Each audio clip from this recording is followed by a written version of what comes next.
பச்சோந்தி எடுத்த இடம் நிறம் மாறும். இதுவரைக்கும் நான் பச்சோந்தியை பார்த்ததில்லை. ஆனால் தற்போது பச்சோந்தியை பன்னீர்செல்வம் உருவத்தில் பார்க்கிறேன். டிஎஸ்டி அழைக்கப்பட்ட திமுகவில் அரசியல் தஞ்சை அடைந்திருக்கிறார் பன்னீர்செல்வன். தன் மகனுக்காக எந்த எல்லையை செல்வாள் என்பது தற்போது நிரூபித்து இருக்கிறார். தேனி மாவட்டத்தில் சாதாரண டீ கடை நடத்தியவர் தான் பன்னீர்செல்வன். தினகரன் மூலம் அதிமுகவில் இணைந்த பன்னீர்செல்வன் அம்மா கருணைப்பட்டதன் மூலம் அவர் அதிமுகவில் உச்ச பதவி அடைந்தார். அம்மா இருக்கிறவரை அதிமுகவில் உச்ச பதவியில் இருந்தவர் பன்னீர்செல்வன். அதிமுக பொருளாளர், அதிமுகவுடைய 2ஆம் கட்ட தலைவர்கள் ஒருவராகவும் இருந்தார். தமிழக முதல்வராக, நீதி அமைச்சராக 11 முறை பதவி பன்னீர்செல்வன். அதிமுகவில் நிதி அமைச்சராகவும் 3 முதல்வராக இருந்தவர். அம்மா இருக்கிற வரை 2 முறை தமிழக முதல்வர் இருந்தார். அம்மா மறைவுக்கு பிறகு 1 முறை தமிழக முதல்வராக இருந்தார். எடப்பாடி ஆட்சியில் துணை முதல்வராகவும் இருந்தார். அதிமுகவின் ஒருங்கிணைப்பாளராகவும் பதவி வகித்தார்.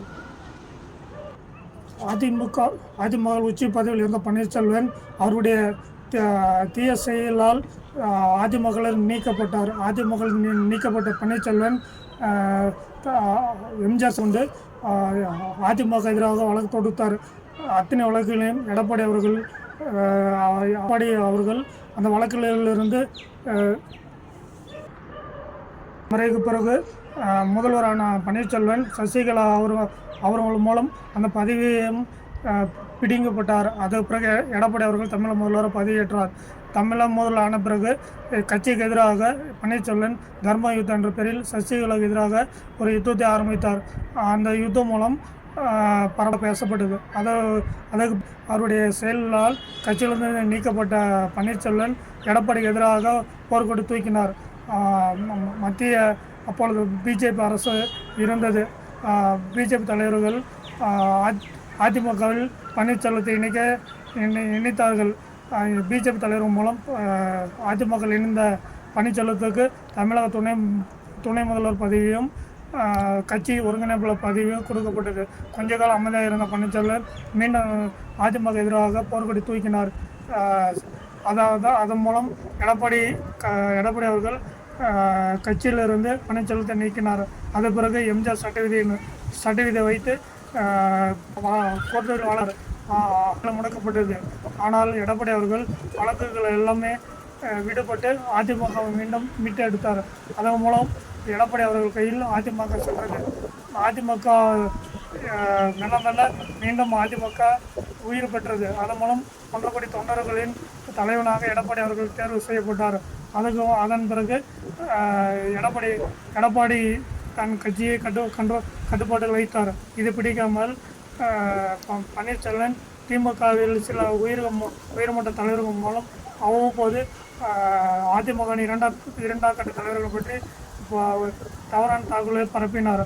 அதனால் 2ஆம் கட்ட தலைவர்கள் பன்னீர்செல்வத்தை ஒதுக்கினார்கள்.